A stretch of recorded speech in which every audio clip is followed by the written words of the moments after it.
Hello everyone, this is StrawberryShorty, here with my review of The Great Ace Attorney Chronicles Adventures.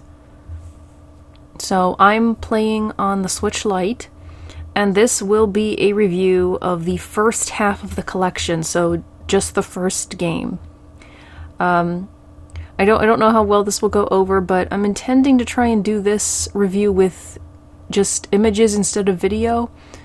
A game like this doesn't really have too much in the way of cutscenes, and even just using gameplay, there's too much of a risk of spoiling for the non-spoiler section, so I don't really want to do that, so bear with me. Anyway, I'm a longtime Ace Attorney fan, and I'm thrilled that this game finally got localized. I never played or watched the fan translation, and it feels like it's been forever since we've gotten a new Ace Attorney game. And I personally was a little bit underwhelmed by both Dual Destinies and Spirit of Justice, and I think largely in part because they just completely ignored most of the plot points introduced in Apollo Justice, and it definitely felt like at least Dual Destinies would have been better as its own trilogy, but that's a matter for a separate video. So, onto this game. The Great Ace Attorney Chronicles is set hundreds of years before the original trilogy and follows the trials and tribulations of Ryunosuke Naruhodo, the ancestor of Phoenix Wright. Other relevant characters include his best friend Kazuma, judicial assistant Susato, and the legendary detective Herlock Sholmes. So, one thing I have to point out right off is the audio. On the Switch Lite, I found it way too quiet, and there are no specific audio options like most games these days have, allowing you to alter sound effects, BGM, and voices separately, like the volume for each one separately. I also recall this being an issue in the Ace Attorney trilogy on the DS.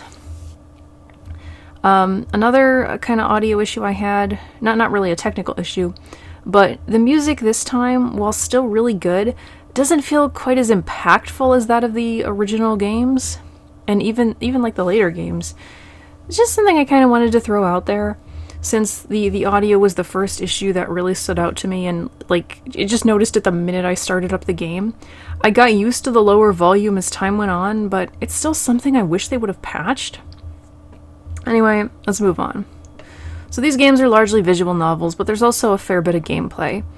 You get to investigate and gather evidence via the point-and-click segments, and cross-examine witnesses and present the evidence that you found in court. Nothing new for the Ace Attorney series.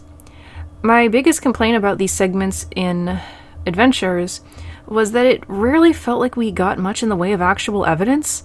Even when we would find something that was clearly important, it wouldn't get added to the court record. Though a lot has remained unchanged, there are two new noticeable gimmicks introduced here. The first is the Dance of Deduction, where you have to correct Sholmes' deductions to get closer to the truth. While these segments were really stylish, I honestly found them to be a little tedious. You first witness Sholmes' deduction play out, and this is cool, watching it the first time, but then when it comes time for you to correct it, the specific part will play out again, and you have to sit there watching the whole thing play out before you actually get a chance to do anything. And these segments aren't really that challenging either. There's only a few possible answers, and it will almost always be something visible the minute you move the camera just slightly. The other new feature involves essentially cross-examining the jury and pitting their statements against each other to try and get them to change their verdicts. I actually like the idea of a jury. While it doesn't change up things all that much, most of the jury members are interesting, and their presence gives way to the potential, at least, to have a surprise witness or killer or whatever. One of the biggest issues with some of the past Ace Attorney cases was when there just weren't enough suspects. That said, cross-examining the jury wasn't particularly interesting, as it mostly just plays out like the normal cross-examinations. And I actually found myself kind of dreading these moments. I think it was because while normal cross-examinations are progressing the trial and the story, these moments are essentially pausing the trial and story to argue with the jury, and will rarely result in anything new actually being revealed. This game also sees the return of interacting with multiple witnesses, which was first introduced in the crossover game. Sometimes witnesses or jury members will react while you're talking to one, and you can move over to the other and question them. Beyond those new additions, This plays pretty much like any other Ace Attorney game. It does you the favor of checking off stuff you examine, but this does lead me to one annoying issue. There are some repeat locations between chapters, and many times the dialogue when examining things will be exactly the same as it was in the last chapter. This not only struck me as kind of lazy, but there's no indication you've seen this dialogue already, and since the game considers it new, you can't just skip through it. What's worse, even if you realize this is happening, you can't just stop examining, because I would sometimes find one item that had a different interaction. This was way more noticeable in the second game, but it was definitely an issue here too. So, now that we've talked about the gameplay, what about the story? To be honest, I found it pretty underwhelming, probably more so than Dual Destinies or Spirit of Justice. The characters are still mostly great and creative, though I did have a lot more trouble figuring out the name puns this time around. But the story just kept dropping the ball. There weren't really any moments where I felt shocked by a reveal, and having played so many of these games, I even managed to guess more than a few twists. I'd like to elaborate a bit, so let's move on to spoilers. To make things easier, we'll take things on a literal case-by-case basis. I'm just going to refer to these cases by number because I hate this new naming scheme, and it makes remembering the titles of each one so much harder.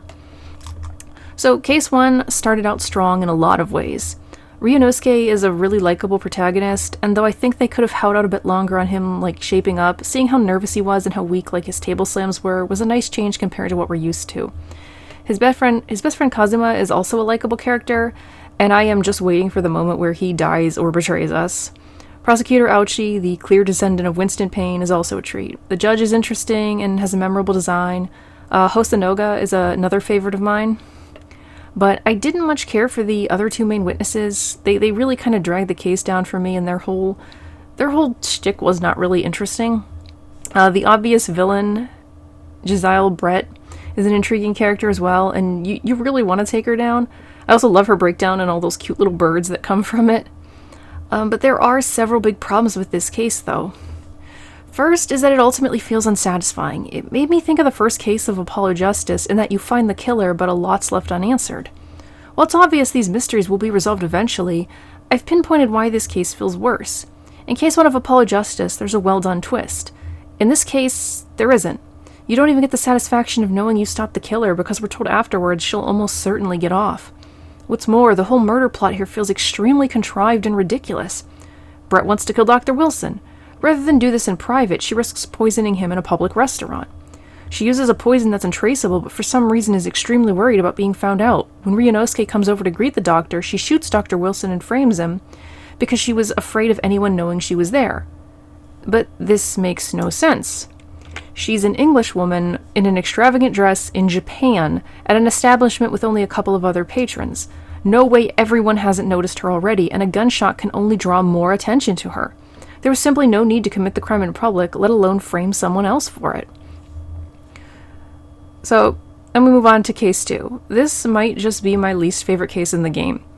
Kazuma is, as I expected, killed off, and the minute I realized that during the opening anime sequence, my first thought was that it had to be a fake-out. I was fully expecting this to be revealed to be some play, or that Kazuma would show up alive at the end of the chapter. This is not how you kill off such an important character. The twist of the Russian man being a woman is spoiled by all the trailers, the cat that's so important never gets found, and you spend the entire chapter moving between 3 locations, 2 of which are basically identical. Then, just like the previous case, it all feels unnecessary. Nina's abuse is never really delved into enough to make me really feel all that sorry for her, and there was no need to frame anyone for Kazuma's death. Then the cat somehow managing to get into the room by climbing up the bell cord, well, maybe possible, just feels so ridiculous. And Nina pushing Kazuma for seemingly being about to call the captain just feels stupid, because the crew are her friends. Sholmes is interesting, but he hadn't really won me over by this point, and I was bothered by how easily Susato believed Ryunosuke killed Kazuma.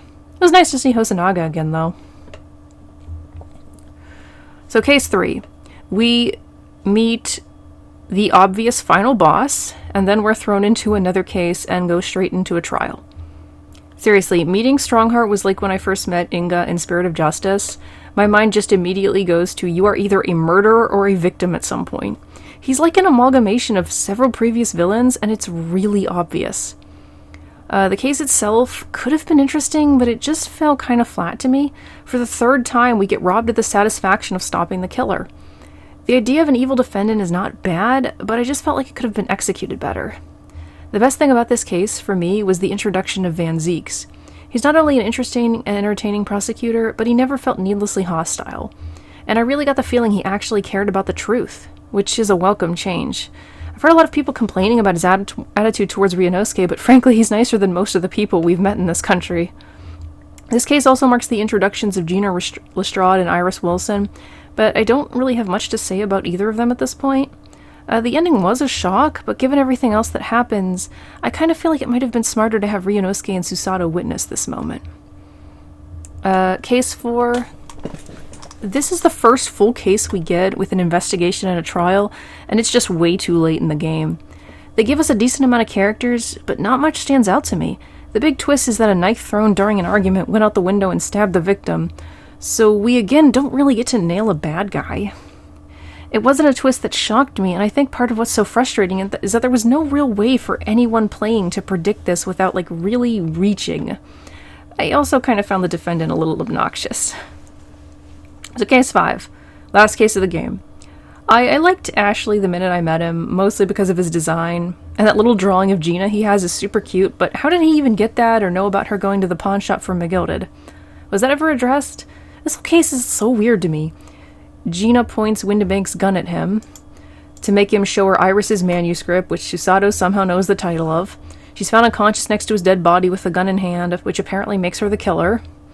Unsurprisingly, Ashley turns out to be the real killer, but apparently shot him somewhat by accident.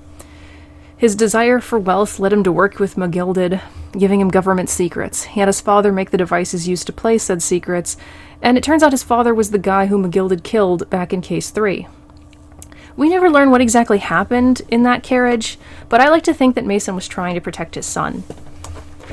And Ashley turns out to be the one responsible for the fire that killed McGilded, which he did out of revenge. Oh, and Gregson is totally willing to let Gina, a 17-year-old girl, be executed just to protect state secrets. I kind of love that Ashley's breakdown is him nearly murdering Gregson. But that said, I still didn't find myself really surprised or anything. I don't hate this game, not at all. But I do think it's continuing the trend of underwhelming Ace Attorney games. It's worth playing for the characters alone, but I wish I had enjoyed the overall story more. Will the second game be better? I'm going to be reviewing it soon, so I hope you'll check out that video. Thanks so much for watching, and please leave a comment. Until next time.